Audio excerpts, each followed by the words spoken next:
So I want to start with one of these texts here that I have today. I responded to this guy. I don't know who the dude is. I think somebody on my Instagram or my Twitter turned me onto this one tweet here. The guy's name is Hussam. He says your competition isn't with Chad. There aren't even that many Chads around for all the Stacys. Dude, that's like fucking so 2010. Stacy. I know that's so 20. That's so Elliot Rogers. People think women are going out with Chads nonstop from these apps. In reality, most girls don't even go out at all. Depends on where you're at. It depends on who they are. But that does track, though. I'm not going to say he's wrong because me and Mike have talked about this before. Is you go to these clubs where women used to be, and then there's no one there. And in fact, I think we used on the it wasn't the last one, the one before the Access Vegas before we had Myron on. We did a video that was talking about a lot of UK nightclubs were closing because they just simply didn't have anybody. People weren't going anymore.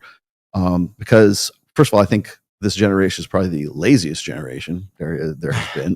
And I say Gen Z. I don't mean Gen Alpha, which is the next one in line. They give me hope.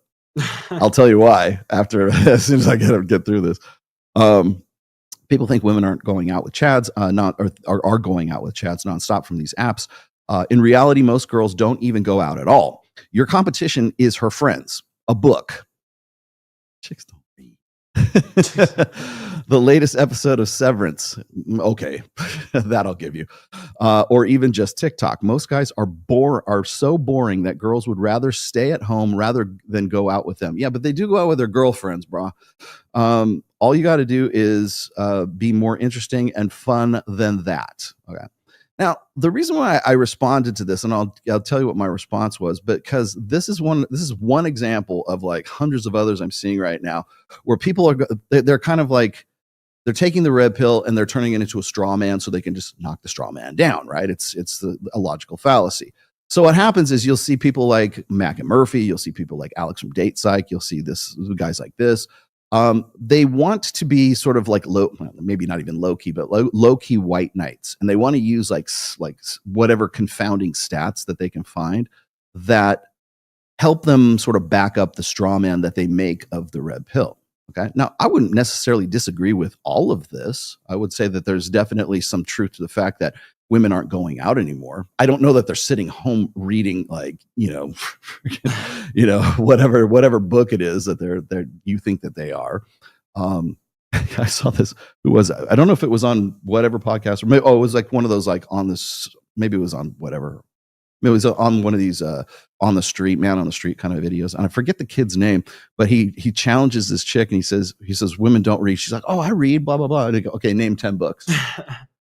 She couldn't name one, right? But she tried. She tried to name. Oh, the thing from Game of Thrones, that story from Game of Thrones. She wanted to say Song of Ice and Fire is what she wanted to do, right? She couldn't come up with it, and so she starts like trying to try to find it on her phone. He goes, "Don't try to find it on your phone. You're the one that told me that you read." He says, "I can tell you what it is right now. It's Song of Ice and Fire, right?" And then he goes, "Name 3 books." that you've read in this year. Still couldn't name it, right? Now, I'm not saying like women don't read. Clearly women do. In fact, I would say more so than men. I know this because I'm an author myself, and I keep track of like things like this on Goodreads and what's trending on Amazon, on Goodreads and stuff like that. And I will tell you right now that there is a crisis in authorship when it comes to men versus women, because for every like 9 women, there's 1 man that's on like the top at the top of the charts, and for the most part, the only thing they ever pay attention to is fiction. Mm-hmm. So you look at nonfiction. Most guys are writing nonfiction. They're writing like how 10 Times Your Wealth by Grant Cardone or whoever. Most of the stuff like for guys, most new releases for men are how to unfuck your life. Right? How to make a shit ton of money. It's not real, and unless it's sci-fi or it's like horror or it's mystery or something like that. It's probably something about like how to 10 times your efforts or how to buy back your time or whatever, that kind of stuff. And I'm not saying that there's necessarily anything wrong with that, but I am saying that there are far more new and existing female authors than there are men, and it's because they simply promote female authors more than men, right? So as far as the reading goes, we can be a little bit more realistic about that. But I'm not saying you're wrong. But here's what here's how my follow-up, my return on this was. I said this guy is right. I said Chad isn't most men's competition. Okay, it's the idea of Chad.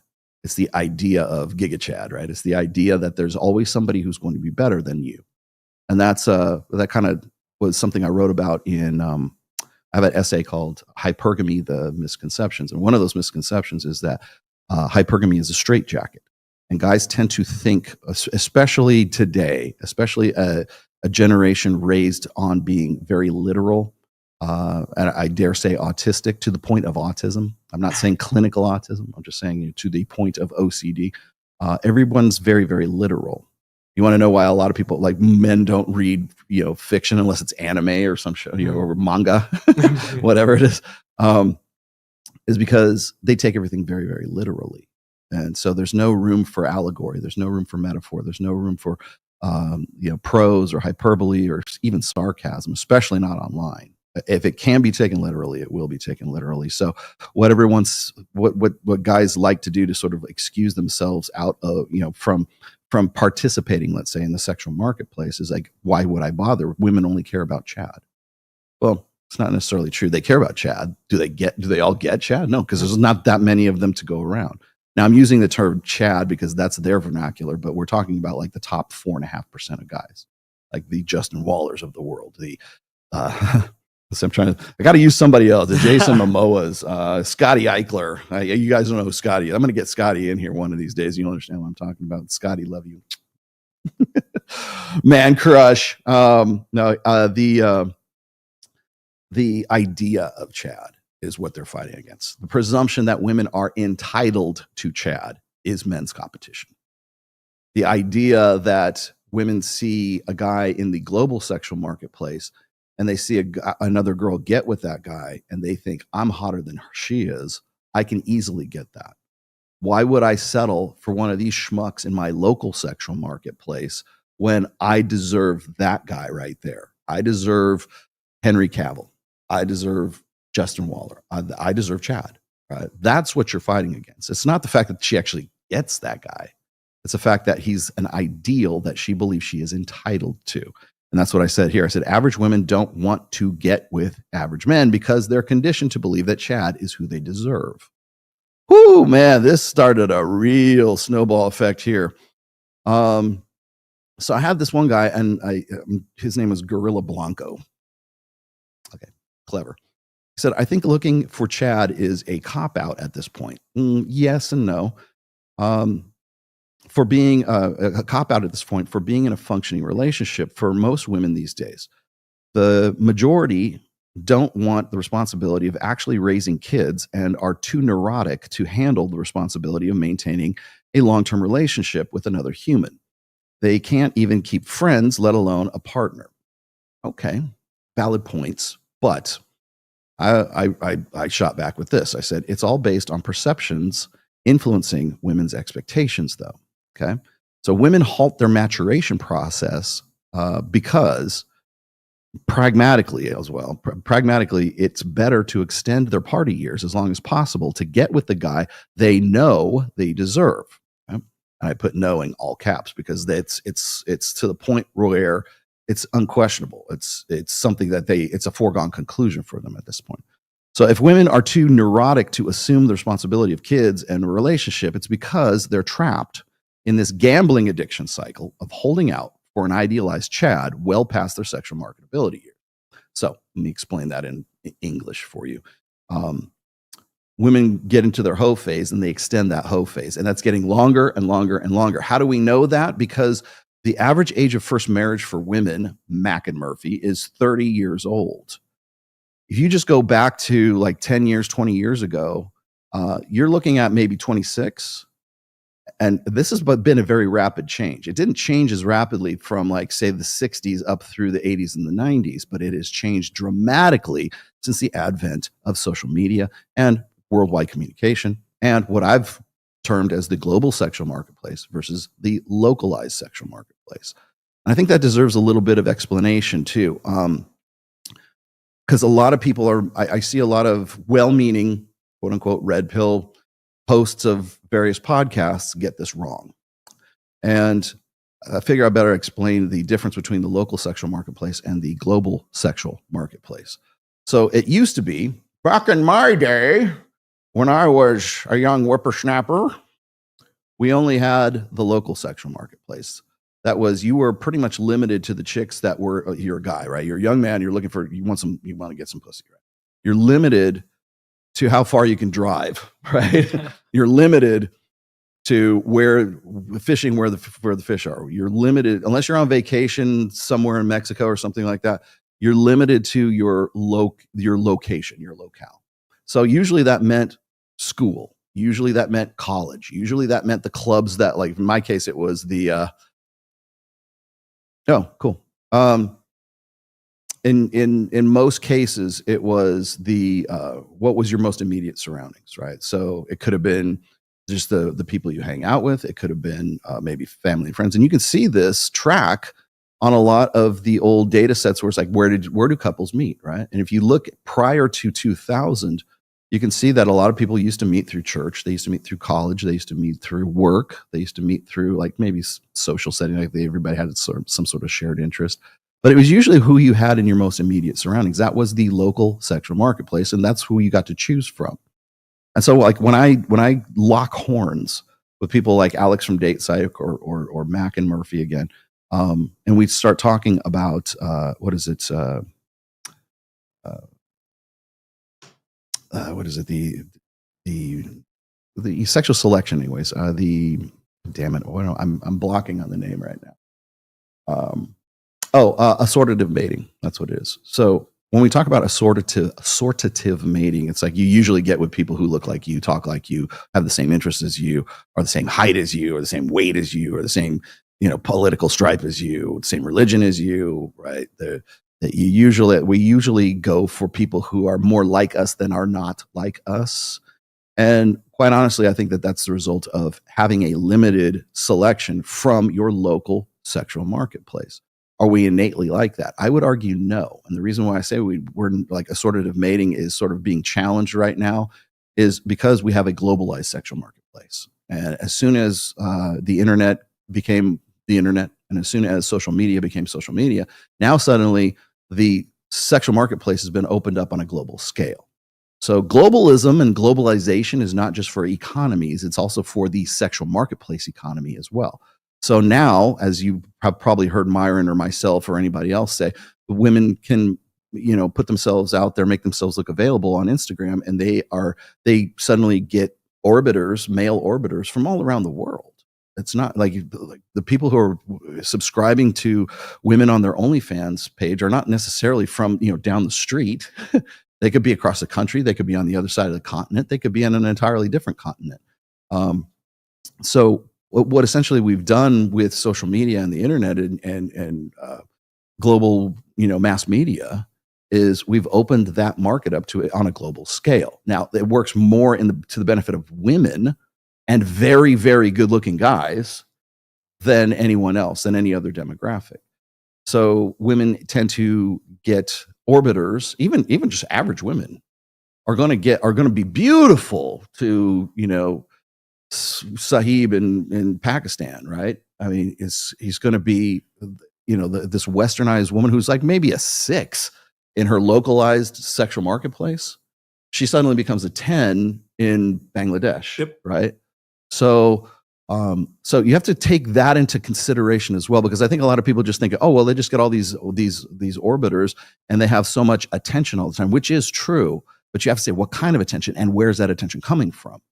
So a guy who is from, Calcutta or Bangladesh or whatever, he's in the middle of India or he's in the middle of Pakistan or hell, even just like Japan or China or something like that. That westernized woman who looks like a dream fucking come true, looks like a Playboy centerfold to a guy like that. Right? And so if that's the way he treats her, then what happens? What does that do to a woman's ego? Remember what the reason I put the Jack Nicholson clip in the front here when I forget the chick's name too, because she's like this dyed in the wool feminist. But the actress I forget her name. But the reason I put that in there is because he's not wrong. Like women want men to appreciate them for something more than their sexuality and more than their beauty. But the thing is that's what they default to. And if you have watched me on Twitter, or if you've seen my sort of hashtags, they always get naked. Women's only real agency in this life is their sexuality. Now, is that all there is? No, but the only real agency and the only one that they default to and the only one that they know sort of instinctively is sexuality. That's why they take their clothes off whenever they protest. That's when they take their clothes off so that they can get attention, to draw attention to themselves so that they can protest Trump or I don't know, fossil fuels or whatever the hell it is, right? Or fascism comes to, Germany or some shit like that, right? So what do? They take their clothes off and they paint their tits with whatever flag or whatever it is that they're doing, because they know that that's where your eyes are going to go to. So I'm really kind of tired of this, well, stop sexualizing us. Well, then stop sexualizing yourself. Well, that will never happen, because intrinsically, instinctively, that's how it goes down. So what is this? Oh, yeah, I'm aware of that already. Yeah. I was aware of that, but Mike sent me that thing too. Okay. Yeah, I know exactly what you're talking about. Yeah, are they doing it right now? It was earlier, but yeah. Okay, I was just going to say, because I know they were trying to they're probably trying to preempt me is what they're trying to do. But yeah, have fun with that, guys. What am I at, anyways? Yeah, I'm at 1507 right now. Not too worried about it. Yeah. Yeah. Would you like me to talk about that? I will if you want.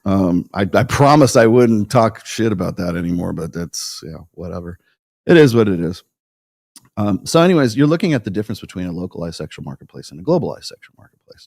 And honestly, why are men pulling out of the mating market or mating and dating? Well, that's reason number one. Okay. The difference, and that's the stark, conflict between the local sexual marketplace and the global sexual marketplace. So as I said before, it's not the actual chads, not the actual 4.5% that are your actual competition. It's the idea of them. And that idea comes from the global sexual marketplace. And that is where men can't fight. So when I listen to Scott Galloway, when I listen to Ben Shapiro, when I listen to Brett Cooper, when I listen to all these guys who have these wonderful solutions, or they think they know everything about why young men are bailing out, and it's always because their laziness. It's always because they're sitting in their mom's basement, and they all look like this guy. Right. Right. This is why, because they're too obsessed with their toys and they're too obsessed with their jerking off to Pornhub. We better ban Pornhub. Right. No, I would say a lot of guys, the reason why they're frustrated, at least reason number one of many, is because they are probably fighting against an ideal or a phantom or an idealization of a guy that they don't look like and they're never going to look like. And I can understand why their binary attitude, I'm not taking guys off the hook here. I'm just saying that binary attitude, there's a reason, there's a root cause for that binary attitude. And the binary attitude is because we have opened up the sexual marketplace to include the global sexual marketplace right now, which has turned women, or when we talk about how women have like overblown egos. Oh, she's got this overblown ego. She thinks she's a 10 and she's actually a 6. Like when you see that happen, like when you're on whatever podcast and Brian goes around, what do you think? Rate yourself. I'm a 10. I'm a 10. I'm a 10. I'm a 10. Like they're supposed to girls are supposed to say I'm a 10, because then it like builds up their self-esteem and their confidence, rather than being realistic about it and saying, I think probably I'm about a 6. You're not, like, women are never going to have a realistic estimate of like what their valuation would be on the sexual marketplace if that evaluation is determined by the global sexual marketplace. Locally, you're a 6, but globally, you're a fucking 10, because everybody tells you you're a 10. Pajit in freaking Bangladesh told you you're a fucking 10. Am I allowed to say that? Pajit. But that guy tells you you're a 10. Now so I'm somewhere between a 6 and a 10. So I'm going to go at 8. No, dear, you are in no way an 8, right? And the hard truth of this is that like as women get older or as women like get it, because the only way to actually meet that person is in the local sexual marketplace. And so when guys say I got catfished, right? Like she looked really good on her Instagram. Then I met her at the bar and she's like 100 pounds overweight, but she thinks she's a 10 because all her pictures that are on Instagram and all of her orbiters tell her she's a 10. All of her following and her fans who like every one of her pictures from enablers. Yeah. From Kenya told her that she was, a 10. So yeah, she must be a 10. I can't believe it. It must be your fault. You can't appreciate my glowing beauty. I have a few extra pounds, but more to love. No, you don't actually. But so anyway, am I allowed to say that? But you got to remember that perception is reality. So if women like, I remember I was talking to my good friend Dr. Oz. He is a cosmetic surgeon from Turkey, and who I really need to reconnect with very soon. Good guy. He's kind of like the Rollo Tomasi of Turkey, almost. Like he gets himself into trouble with the local government, for what he says. But Dr. Oz is, and not that Dr. Oz, he's a different Dr. Oz. He was telling me about a couple of years ago how women would come into his clinic because he was a cosmetic surgeon and they want to look like they look on their Zoom calls, and they call it Zoom dysmorphia. And it's like women spent so much time during the lockdown years, the COVID years, yep, that they on Zoom because they had to do Zoom conference calls. And so like they would always say, clean up my appearance. And so they would look, really tight and everything, or they use face app or body app or something like that. And they create this persona, this online persona for themselves. And they don't look like that in real life. They don't look like that in the local sexual marketplace. They can only look like that in the global sexual marketplace because it's online and it's all about perception, right? And so they'll go into to a cosmetic surgeon and say, this is the real me. I want to look like the real me, the real persona that I made for myself on Instagram. And it's like a psychological like disorder almost. I wonder if the APA has actually, looked into, probably not because it's women, but I'm wondering if they haven't looked into Zoom. I think it was called Zoom dysmorphia. And so they will go in and want to look like that person who is not them. Because when they get into the real world, they don't look like that. So there's that perception side of it. And that perception side is also self-perception. It's also ego perception. So if that's who you think you are, that's who you become. That becomes your authentic self. And the person who's not online is the imposter. You want to talk about imposter syndrome? Yeah. How fucked up is it if you think that the real authentic you is the one that's on the global sexual marketplace? The real authentic you is the one that you throw up on Instagram after you like spend half an hour on FaceApp. That's a real bucket of cold water when you go out there and you find out that these guys like thought you were a 10 and you're actually a 6. If I'm being generous, a 6, right? And they don't want to have anything to do with you. Well, what's the ego defense against that? Denial. It must be their fault. They can't appreciate me. He's a narcissist.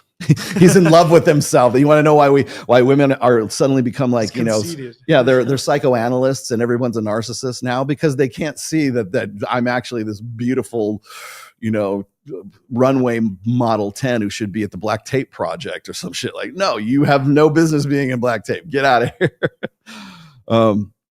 So that begs the question, are women just simply immature? And the answer is yes, to an extent.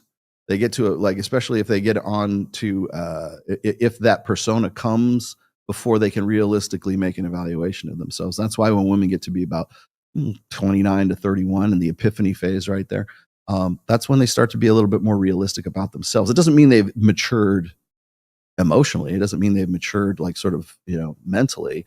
It just means that they have come to realize that that there's a problem, right? And so, as I said before, pragmatically, it makes sense that women would want to extend their party years because I've said this 100 times, if you can find, as a man, if you can find a way to sell women a product that convinces them that their sexuality and their agency is evergreen, you'll be a billionaire.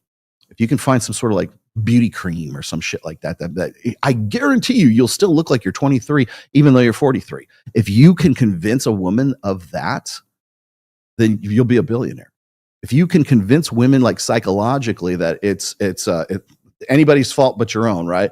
If it's like beautiful at any size, beautiful at any age, beautiful at any, I don't know, disfigurement, I don't know, whatever it is, beautiful at whatever, and or living your truth. Like if you can come up and you can convince women of that. Well, my truth is that I'm 63 years old and I identify as a 23-year-old. Right? Well, what did you do? You just convinced that person, or you just sold that person a bill of goods that convinced that woman that her beauty and her agent, because that's where the agency comes from, is evergreen. Now, imagine this: be a dude in that social environment in any majorly Western culture, right? Are you going to stick around for that? Or are you going to sort of like pull out and just say, you know what, throw your hands up in disgust? I think a lot of guys do, because they don't see themselves as being in any way capable of fighting against the ideal of what Chad really is, or for lack of a better term, what Chad is. So realistically speaking, does that guy exist? No. And so the original guy who was doing the tweet is correct, but I think he's right, but for the wrong reasons. So